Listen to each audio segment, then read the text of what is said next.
యాక్చువల్గా కరెక్ట్. ఆయన అన్నది ఏంటంటే హైలైట్ చేసింది రికార్డులు సరిచేయడానికే వచ్చా. ఏంటా రికార్డులు? Good to bad, bad to మళ్ళీ గుడ్ అనేది, బ్యాడ్ టు వర్స్ట్ కాకుండా. అంటే గుడ్ అనేది సర్టిఫికేట్ ఇక్కడ నేను ఇవ్వట్లేదు, కానీ అక్కడ రెఫరెన్స్ అలా చెప్తున్నాను. 2014-19 మధ్య సింగపూర్తో ఉన్నటువంటి ఒక గుడ్ అండర్స్టాండింగ్ ఇంప్రెషన్ని 2019-24 మధ్య టోటల్గా రివర్స్ చేసి వాళ్ళతో చేసుకున్న ఒప్పందాలన్నీ తొంగలో తొక్కింది గత వైసీపీ ప్రభుత్వం వన్ సైడెడ్గా. సో అదల్లా గుడ్ అలా బ్యాడ్ అయింది. సో ఆ బ్యాడ్ మళ్ళీ గుడ్ రివర్ట్ చేయడానికే నేను ఇక్కడికి వచ్చా అని రికార్డ్ సరి చేయడానికి వచ్చానని చెప్తున్నారు. అయితే గుడివాడ అమర్నాథ్ గారు, ది దెన్ ఐటీ మినిస్టర్గా ఉన్నటువంటి గుడ్డు అమర్నాథ్గా పేరుగాంచినటువంటి వైసీపీ నాయకుడు చంద్రబాబు నాయుడు గారు సంపాదించిన అక్రమ సంపాదనని దాచుకోవడానికి సింగపూర్ పర్యటనకు వెళ్ళాడు అంటున్నారు. ఏంటి సార్, ఏమంటారు సార్? ముందుగా మీకు ప్యానెల్లో ఉన్నటువంటి పెద్దలందరికీ హృదయపూర్వక నమస్కారం. ఏదో వంకలేనమ్మ డొంకట్టుకుని ఏడ్చిందంట, అప్పుడు అమర్నాథ్ గురించి తర్వాత మాట్లాడుకుందాం సార్. అతను ఐటీ మినిస్టర్గా ఏం సాధించాడు అనేది మాట్లాడుకోవచ్చు. ముందుగా సింగపూర్ చంద్రబాబు నాయుడు గారి టూర్ గురించి. గుడ్డు సాధించాడు సార్. అదే గుడ్డు అండి, గాడిద గుడ్డు సాధించాడు. అది ఆయన సాధించింది ఏంటంటే గాడిద గుడ్డు. అక్కడ ఏంటంటే చెకోడీలు, జంతికలు, జిలేబీలు, పకోడీలు, కోడిగుడ్లు, టమాటాలు, ఆలుగడ్డలు పెట్టి ఇదే పెద్ద పరిశ్రమ, ఇవే పెట్టుబడులు వస్తున్నాయని చూపించారు. వాళ్ళ పార్టీలో పనిచేసే వర్కర్లకు డ్రెస్సులు వేసి, టైల్ కట్టి, కోట్లు వేసి, సూట్లు వేసి, బూట్లు వేసి పెద్ద పారిశ్రామికవేత్తలు వస్తున్నట్టుగా బిల్డప్ ఇచ్చి వీడియోలు పెట్టాడు. కాబట్టి ఇప్పుడు అమర్నాథ్ అనే వ్యక్తి పని పాట లేకుండా గోల్డ్ గిల్లుకుంటున్నాడు. గోల్డ్ గిల్లుకుని తన ఫెయిల్యూర్స్ ని కప్పిపుచ్చుకోవడానికి ఏదో కహానీలు చెప్తున్నాడు. ప్రెస్ ముందుకు రావాలి, ఏదో లైమ్ లైట్ లో ఉండాలి, 10 మందికి కనిపించాలని అబ్బాస్ పాలు అవుతున్నారు. ఇంకా చంద్రబాబు నాయుడు గారు అన్న మాట ఏంటి? రికార్డ్స్ సరి చేస్తానన్నారు. రికార్డ్స్ అంటే మైలురాళ్ళు, చరిత్ర. ఆ రికార్డ్ అంటే ఈవేళ హైదరాబాదు లో సైబరాబాద్ నిర్మాణం, అదొక రికార్డు. మరి అక్కడ రికార్డు ఒకటి ఉంది. హైదరాబాద్ లో, ఉమ్మడి రాష్ట్రంలో, తెలంగాణలో చంద్రబాబు నాయుడు గారికి ఒక రికార్డు ఉంది. అది ఎప్పుడు ప్రూవ్ అయింది? ఆయన 53 రోజులు జైల్లో ఉన్నప్పుడు ప్రూవ్ అయింది. ఐటీ ఉద్యోగులందరూ రోడ్డు ఎక్కి వేలాది మంది ఆయన బయటికి రావాలని నినాదాలు ఇచ్చారు. జగన్ ప్రభుత్వం కళ్ళు తెరిపించారు. ఆ రికార్డు సరికావాలి. ఇప్పుడు తెలంగాణకు ఏ విధంగా ఉమ్మడి రాష్ట్రం ఆయన ముఖ్యమంత్రిగా ఉన్నప్పుడు ఒక అద్భుతమైనటువంటి నగరాన్ని క్రియేట్ చేసి ఇచ్చారు. ఈవేళ నగరం అనేక మంది నిరుద్యోగులకు లక్షలాది రూపాయల జీతాన్ని ఇస్తూ పోషిస్తుందో, ఒక సంపద కేంద్రంగా అది వర్ధిల్లుతుందో, ఒక కొత్త లోకాన్ని చూస్తాం సార్. అక్కడికి వెళ్తే ఒక వింత లోకాన్ని, ఒక నవలోకాన్ని చూస్తాం. ఆ నవలోక నిర్మాతే చంద్రబాబు నాయుడు గారు. ఆ రికార్డు ఇక్కడ కూడా కావాలి, ఈవేళ ఆంధ్రాకి కావాలి. దాన్ని సరి చేస్తానంటున్నాడు ఆయన. దాన్ని స్వాగతించాలి అందరూ. సింగపూర్ వెళ్తే విమర్శించి, సింగపూర్ తిరిగి వస్తే విమర్శించి, సింగపూర్ చంద్రబాబు నాయుడు అని బిరుదులు ఇస్తున్నారు వైసీపీ వాళ్ళు. మరి మేము కూడా అంటాం చర్లపల్లి జగన్ అని, జైలు జగన్ అని, బేలు జగన్ అని, రకరకాలుగా పేర్లు పెట్టి ఈవేళ లిక్కర్ స్కామ్ వైసీపీ అని అంటాం. పెద్ద పని కాదు మాట్లాడడం, ఎవరికి రాదండి మాట్లాడడం. పంచు డైలాగులు ఎవరైనా వేస్తారు. మీరు అనుమతిస్తే 1,00,000 పంచులు వేస్తాను ఇక్కడ నేను. అది కాదు కదా. ఒక విజనరీ లీడరు ఎప్పుడైనా గత 5 ఏళ్ల వైసీపీ పాలనలో ఎప్పుడైనా ఒక పెట్టుబడుల కోసం, రాష్ట్ర అభివృద్ధి కోసం ఇలాగా కొంతమంది మంత్రులను వెంట పెట్టుకొని ఆయన వెళ్ళి అక్కడ ఆ ప్రతినిధులతో మాట్లాడి ఇంత ఓపెన్ గా లైవ్ ఇచ్చినటువంటి సందర్భం ఎప్పుడైనా ఉందండి? చెప్పండి, ఎప్పుడన్నా ఉందా? ఇవాళ లూలు కంపెనీ మళ్ళీ తిరిగి వచ్చింది. ఏదో వ్యాలీ, ఏం వ్యాలీ అండి అది, పేరు మర్చిపోను. క్వాంటమ్ వ్యాలీ ఏంటండి? Quantum valley. క్వాంటమ్ వ్యాలీ ఇవాళ ఇండియాలో క్వాంటమ్ వ్యాలీ ఉంది, కానీ దానికి హెడ్ క్వార్టర్ ఆంధ్రాకి వచ్చింది కదా. ఇవన్నీ గొప్పతనం, ఈ 1 year లో సాధించిన గొప్పతనాలు కదా.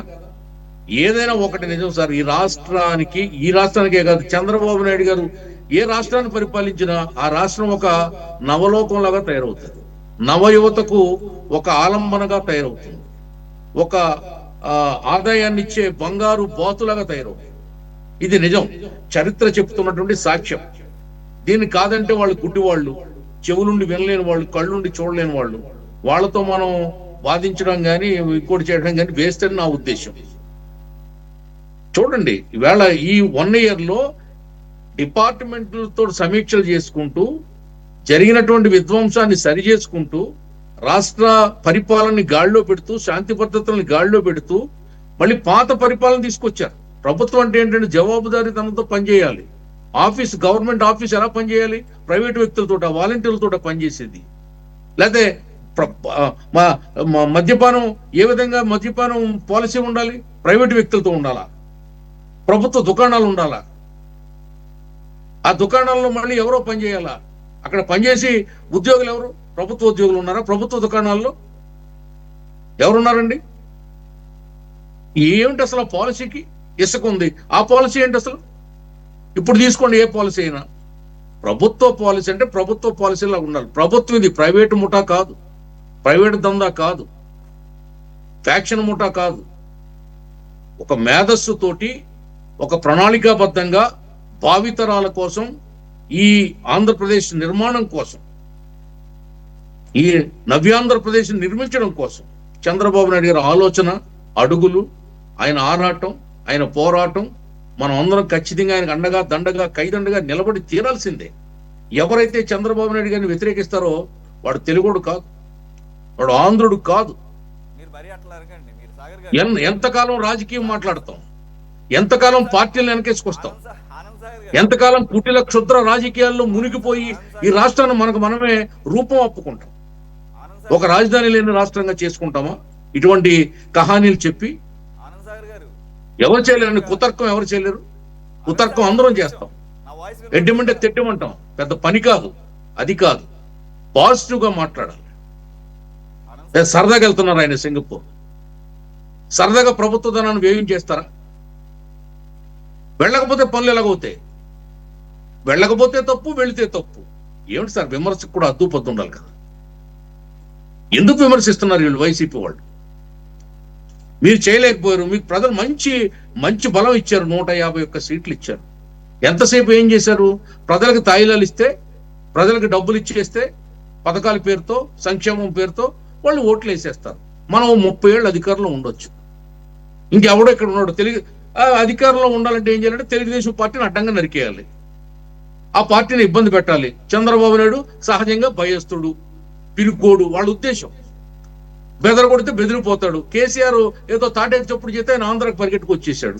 అలాగే ఇక్కడ మనం ఏదో మంట పెట్టేస్తే ఆయన ఎక్కడికో పారిపోతాడు. అది వాళ్ళ లెక్క.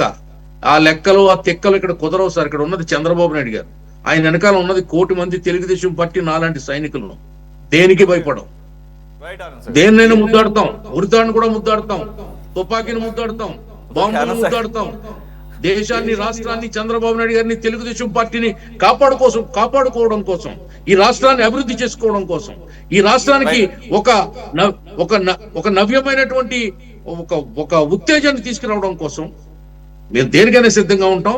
ఇటువంటి క్షుద్ర రాజకీయ శక్తులకి గుణపాఠం చెప్పి తీరుతాం. మా పరిపాలన ద్వారా, మా యొక్క స్వావలంబన ద్వారా, చంద్రబాబు నాయుడు గారి యొక్క విజన్ ద్వారా 4 ఏళ్లలోనే ఇచ్చిన మాటే కాదు, చెప్పని పని కూడా చేసి శభాష్ అనిపించుకుంటాం ప్రజల దగ్గర. అందులో ఏమాత్రం అనుమానం లేదు. మేము ధైర్యంగా ఉన్నాం. మా నాయకుడు అంత గొప్పడని, మా ప్రభుత్వం అంత గొప్పదని. Right, okay. మీరు ఫ్లోలో అక్కడి నుంచి ఆయన బెదిరిస్తే ఇక్కడికి వచ్చేసారు అంటున్నారు, అంటే ఒప్పుకుంటున్నారండి. ఇక్కడి నుంచి ఏమన్నా బెదిరిస్తే ఎక్కడికన్నా పారిపోతున్నారు. సరే, వాళ్ళు అలా భావించుకుంటున్నారు. అలా వచ్చేసాడు కదా, మనం కూడా అలా చేసేస్తే పారిపోతాడు అని భ్రమపడుతున్నారు. రైట్. గాలి మేడలు కట్టుకున్నారు. ఏమైపోయారు? ఇంకొకటి, చంద్రబాబు నాయుడు గారిని విమర్శించే వాళ్ళకి అసలు బుర్రలేదన్నట్టు మాట్లాడుతున్నారు. ఎవరు అసలు ఏం మాట్లాడకూడదు అని అంటున్నారు. అది కరెక్ట్ కాదు. ఇవన్నీ ఆయన చంద్రబాబు నాయుడు గారిని విమర్శించేటటువంటి వారిని వాళ్ళకి బుర్రలేదు అన్నట్టుగా మీరు మాట్లాడుతున్నారు. అది కూడా కరెక్ట్ కాదు. అది ఆయన ముఖ్యమంత్రి అవ్వచ్చు, ప్రధానమంత్రి అవ్వచ్చు, ఎవరైనా కానీ ఈ దేశంలో డెమోక్రటిక్ సిస్టంలో ఉన్నప్పుడు they have to face the criticism. Okay, criticism is inevitable.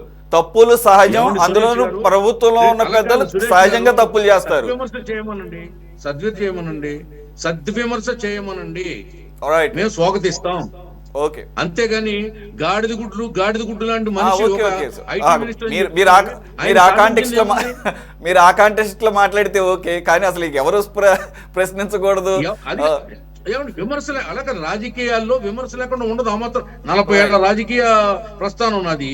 రాజకీయాల్లో విమర్శలు ప్రతి విమర్శలు లేకుండా ఉండవు. కానీ నేననేది ఏంటంటే 5 ఏళ్ల జగన్మోహన్ రెడ్డి సమయంలో సృష్టించబడిన కొత్త తరహా రాజకీయ విమర్శలు, కొత్త తరహా భాష, Right. అవి కాదు విమర్శ అంటే. రాజకీయ విమర్శ అంటే సద్విమర్శ కావాలి. నిజంగా కన్స్ట్రక్టివ్ క్రిటిసిజం కావాలి రాజకీయానికి. మేము స్వాగతం చెప్తాం. ఆ కన్స్ట్రక్టివ్ క్రిటిసిజం లేకుండా క్షుద్ర క్రిటిసిజం చేస్తే బూతులతోటో బండబూతులతోటో పనికి మాలిన భాషతోటో అక్కర్లేని విషయాల్ని ఊరికే సెటైర్లు వేస్తూ మాట్లాడుతూ పంచులేస్తూ మాట్లాడుతూ అది విమర్శ ఎట్లా అవుతుందండి? Right, got your point.